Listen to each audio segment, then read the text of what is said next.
करगिल विजय दिवस के मौके पर आपको रूबरू कराते हैं ऐसे जाबाज की कहानी से जिसने दुश्मनों के छक्के छुड़ा दिए थे। जी हां, राजधानी जयपुर के शहीद कैप्टन अमित भारद्वाज पाकिस्तानी घुसपैठियों को मारकर शहीद हो गए थे। करगिल के युद्ध में 527 शहीदों ने कुर्बानी देकर भारत मां की रक्षा की थी। करगिल विजय दिवस के मौके पर शहीद कैप्टन अमित भारद्वाज के बहादुर माता पिता से खास बातचीत की हमारी सहयोगी जयती मिश्रा ने। 26 जुलाई भारतीय सेना के इतिहास के सबसे गौरवशाली प्रविष्टियों में से एक ये ऐसी दिनांक जिसे हम कारगिल विजय दिवस के रूप में मनाते हैं। आज 26 जुलाई है। देखिए, कारगिल विजय दिवस मनाया जाता है, लेकिन उन सैनिकों के त्याग, उनके बलिदान और उनके समर्पण को किस तरह से भूला जा सकता है जिन्होंने अपना सर्वस्व न्यौछावर किया। राजधानी जयपुर से और राजस्थान से कई ऐसे शहीद हुए, लेकिन एक ऐसे नाम है जिन्हें किसी पहचान की मोहताज वो नाम नहीं है। जी हाँ, हम बात कर रहे हैं शहीद कैप्टन अमित भारद्वाज की। ये हमारा सौभाग्य है कि आज हम उनके घर पर उनके माता पिता के साथ में हैं, उनसे बातचीत करते हैं और उनसे जानते हैं, क्योंकि देखिए, सफर भले ही जिंदगी का छोटा रहा हो, लेकिन छोटी सी जिंदगी में बड़े बड़े मुकाम शहीद कैप्टन अमित भारद्वाज ने हासिल किए। ओपी शर्मा जी, उनके फादर साहब हमारे साथ में। सर, सबसे पहले तो आप दोनों की एक संस्कार जो कैप्टन सर में दिखाई दी हमेशा से, उन्होंने हमेशा से कहा एक उपन्यास के जरिए सपने देखना, गॉडफादर के जरिए सपने देखना और उस सपने को वहां तक ले जाना, बिल्कुल अपने नाम की तरह अमित और अमित सर हो गए। क्या कहेंगे? देखिए, ऐसा बचपन से ही उसका एक उद्देश्य था कि मैं एक बड़ा आदमी बनूं। जब तो छोटा था तो ये कहा करता था कि एरोप्लेन चला था, मैं एरोप्लेन चलाऊंगा। उन दिनों में इंदिरा गांधी का बहुत नाम था, मैं इंदिरा गांधी बनूंगा। हमारा उससे कहना है, बेटे इसके लिए मेहनत करनी पड़ेगी, तो मेहनत करो, तुम बहुत बड़े आदमी बन सकते हो और एक उदाहरण भी बन सकते हो। और उसने ये कर दिखाया। हमारा शुरू से ये था कि एक अच्छा नागरिक बने और देश सेवा के लिए बने। जहाँ तक इसका आर्मी में जाने का प्रश्न है, जब इसने 12th पास किया था तो मैंने इसको एक प्रपोजल रखा था, बेटा तुम क्या करना चाहते हो, डॉक्टर और इंजीनियर? उसने कहा नहीं, डॉक्टर नहीं बनना चाहता हूँ। मैंने कहा डॉक्टर कितना नोबल प्रोफेसर है, वो नहीं बनना चाहते तो बड़ा आश्चर्य है कि पापा एक अच्छा डॉक्टर बनने के लिए आज की सोसाइटी के लिए कम से कम 15 साल 13 साल चाहिए। MBBS 5-6 साल का, 2-3 साल के MD वगैरह का। इसके बाद जब तक सुपर स्पेशलाइजेशन नहीं होगा आप कोई कंट्रीब्यूट नहीं कर सकते। मैं अपनी ज़िंदगी के ये बेहतरीन ईयर्स बर्बाद नहीं करना चाहता। मुझे भी अच्छा लगा कि तुम करना क्या चाहते हो, ये टाइम बताएगा, मैं क्या करूँगा। उसने कभी डिस्क्लोज नहीं किया। जब वो शहीद हो गया, इसके बाद में जब उसका सामान आया, जब डायरियाँ मिली, उस डायरियों के अंदर सारा उसका था। उसमें एक जगह डायरी में लिखा हुआ था, अपने मन की बात किसी मत बताओ, आप क्या करने जा रहे हो किसी मत को, आपकी सफलता ही अपने आप सबको बता देगी आपने क्या किया है। वाकई में मतलब ऐसे सपूतों को पाकर धरा भी धन्य हो जाती है। लेकिन सर, जब सर ने आपको जिक्र किया, जिस उपन्यास को वो पढ़ा करते थे, उसका सभी चीज़ों का जिक्र उस डायरी में है। लेकिन कारगिल जब युद्ध छिड़ा और उसके बाद में जब जानकारी आप तक पहुंची कि जिस रेजिमेंट में वो हैं वो पहले से इतनी पावरफुल है, उसको वो लीड कर रहे थे, अपने साथियों को बचाने गए थे, क्या कुछ हुआ था, दर्शकों को एक बार बताएंगे? देखिए, 15 मई 1999 को इस यूनिट के 5 जवान lieutenant Saurabh Kalia routine patrolling के निकले थे। जब पेट्रोल निकल गए, थोड़ी देर बाद में ही उनका संपर्क यूनिट से ख़त्म हो गया। उनको पाकिस्तानी पकड़ के ले गए थे। अमित का इमीडिएट जूनियर था वो, और अमित उस समय एडजुटेंट था। उसने कहा, ऑफ़र किया कि मैं स्वयं उसकी खोज में जाऊंगा। 15 तारीख के दोपहर बाद वो काकसर, जो कारगिल का एक विलेज है जहाँ उनकी यूनिट स्टेशन थी, वहाँ से 30 जवान, एक सूबेदार, एक नायब सूबेदार, एक खुद, 33 आदमी की टोली वहाँ से निकली। 15 को दोपहर के बाद सारा समय, 15 की रात, 16 की दिन, 16 की रात, यानी 36 घंटे लगातार चलने के बाद में जब बजरंग पोस्ट जो LOC पे वहाँ पहुँचे तो पाकिस्तानी ऊपर वहाँ थे, उन्होंने उनको घेर लिया। उस सिचुएशन देखते हुए मैंने अपना डिसीजन लिया कि मैं हमसे फाइट नहीं कर सकते, हमें और कुमक चाहिए। उसने जवानों से कहा, तुम एक एक करके यहाँ से निकलो, मैं आपको कवर फायर दूंगा। कुछ जवानों ने ऑब्जेक्ट किया, नहीं सर अपन लड़ाई करेंगे, पर अमित ने जब ऑर्डर दिया कि मैं आपका ऑफिसर हूँ, आप जाइए, इस सिचुएशन को देखते हुए आपको जाना होगा। एक एक करके सबको निकाल दिया। एक राजवीर जो उनका असिस्टेंट था, सहायक था, उसने जाने से मना कर दिया, साहब मैं आपको छोड़ के नहीं जाऊँगा। ये लगातार लड़ते रहे। वो जो लोग थे 31 जब बेस पे आए तो आपने यूनिट में बताया कि इस तरह से आप गिर गए हैं और वहाँ पे वो मगोर भेज दिए। इन द मीन टाइम सारे कारगिल की लड़ाई शुरू हो गई थी और अमित का जो शहीद हो गए थे डेड बॉडी को रिकॉर्ड नहीं कर पाए। जब 13 जुलाई को पाकिस्तानियों को तो सेफ पैसे दे दिया तब उनकी डेड बॉडी को वहाँ से रिकवर किया गया और उसको 24 घंटे वहाँ कारगिल आने में लगे। इसके बाद में सारी और कवराई पूरी करने के बाद में 15 जुलाई को जयपुर डेड बॉडी लाई गई थी और वो पब्लिक के दर्शनार्थ अल्बर्ट हॉल में रखी गई थी, जहाँ जयपुर का सारा जयपुर उमड़ पड़ा था उनके दर्शनार्थ के लिए। और उसी दिन 15 जुलाई को मालवीय नगर के दशहरा मैदान, जो अमित भारद्वाज पार्क के नाम जाना जाता है, वहाँ अंतिम संस्कार किया गया था। बिल्कुल, ये चीज़ मुझे याद है क्योंकि उस वक्त स्कूल में हुआ करते थे और दादाजी क्योंकि आर्मी में थे तो वो गए भी थे और बताते थे उनकी गौरव गाथा, क्योंकि छोटी सी उम्र में, मात्र 27 साल की उम्र में जिस तरह के कीर्तिमान स्थापित किए हैं। बता दो, वो तुम डायरी में उसमें लिखा था कि जब 20 साल का था, खुद ने डायरी में लिखा था कि आज मैं 20 साल का हो गया हूँ, मुझे एक अच्छा नागरिक बनना चाहिए। बच्चे तुम कुछ करो और ऐसा काम करो कि देश तुम्हें याद रखे, और उसे काम कर दिखाया। बताइए, इतनी सी उम्र में किसी को इस चीज़ का आभास हो जाना विरली शख्सियत होती है। मैम से बात करते हैं।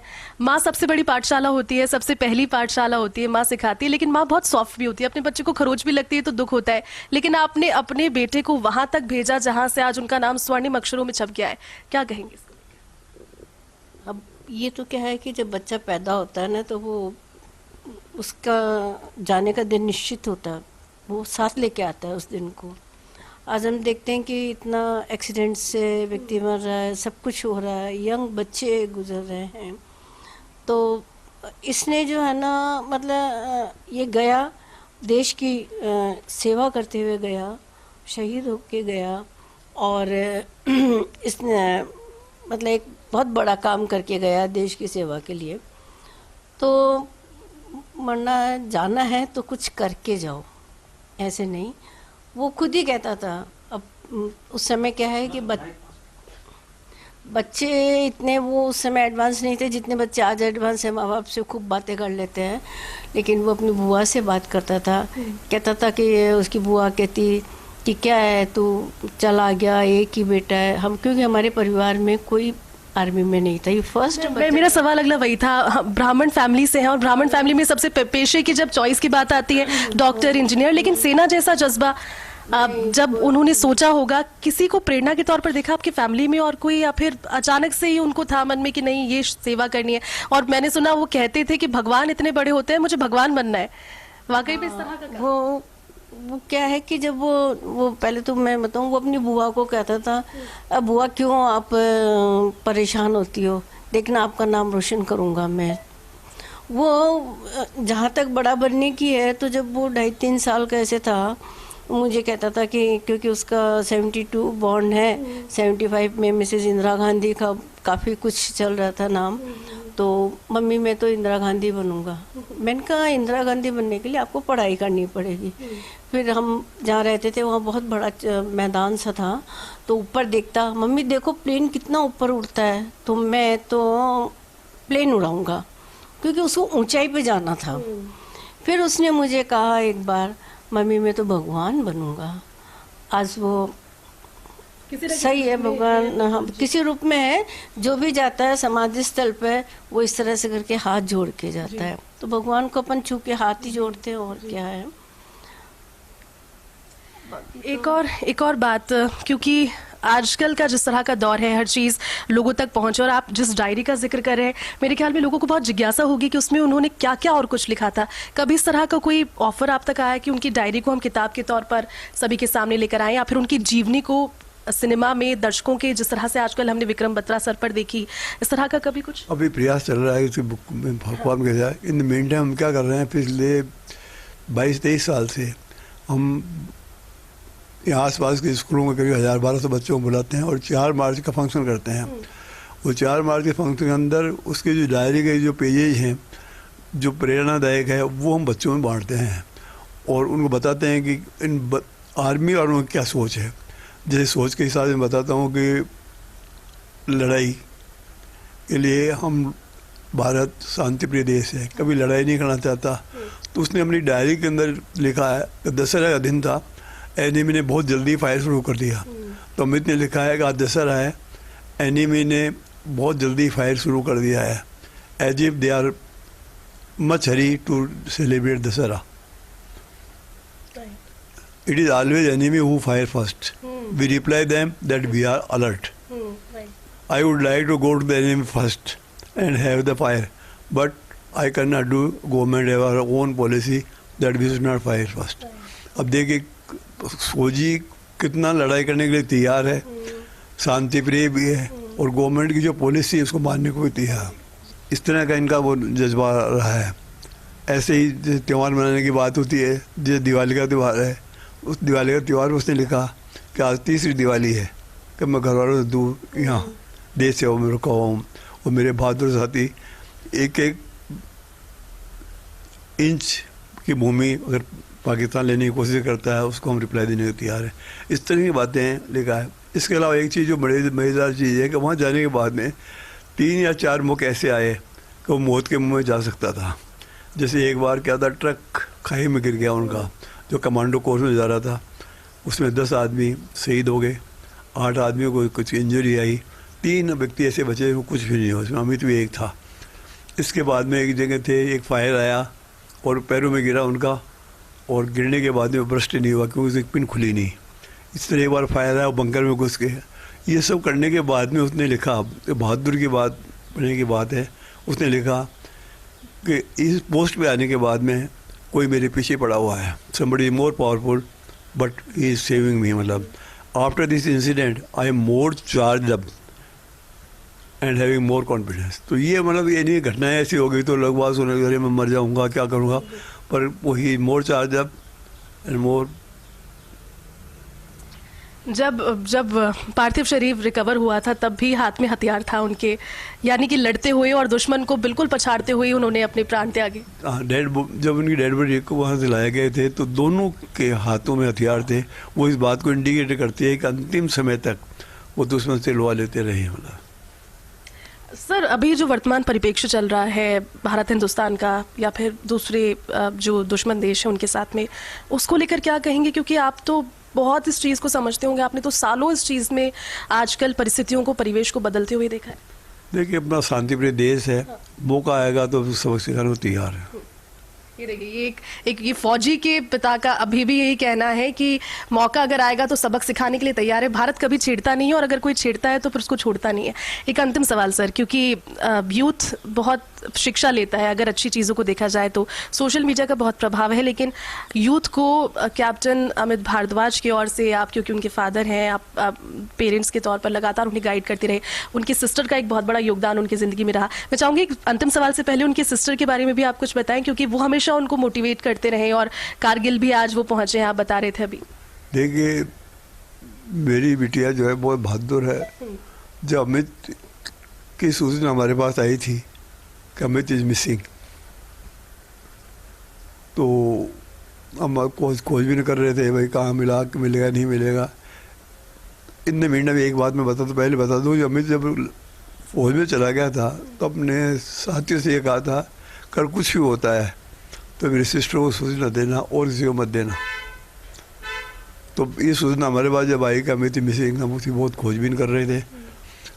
खोजबीन करने के बाद में उसने जब कहीं कांटेक्ट किया तो उसको पता पड़ गया था कि अमित इज नो मोर।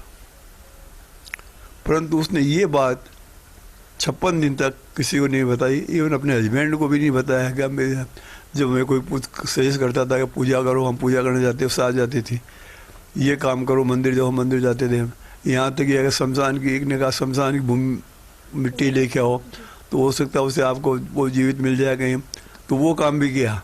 पर उस 56 दिन बाद में तक उसने किसी को नहीं बताया, ये उसकी एक है। अभी सबसे कांटेक्ट रख रही है, संपर्क रखती है, और उसका एक ही उद्देश्य है कि मैं अमित का नाम जीवित रखूं, सबके लोग रहो। ये नहीं कि उसकी प्रशंसा हो, परंतु उससे कुछ लोग वहाँ इंस्पायरेशन लेकर के देश सेवा में रहे, चाहे वो फौजी हो चाहे अन्य नागरिक।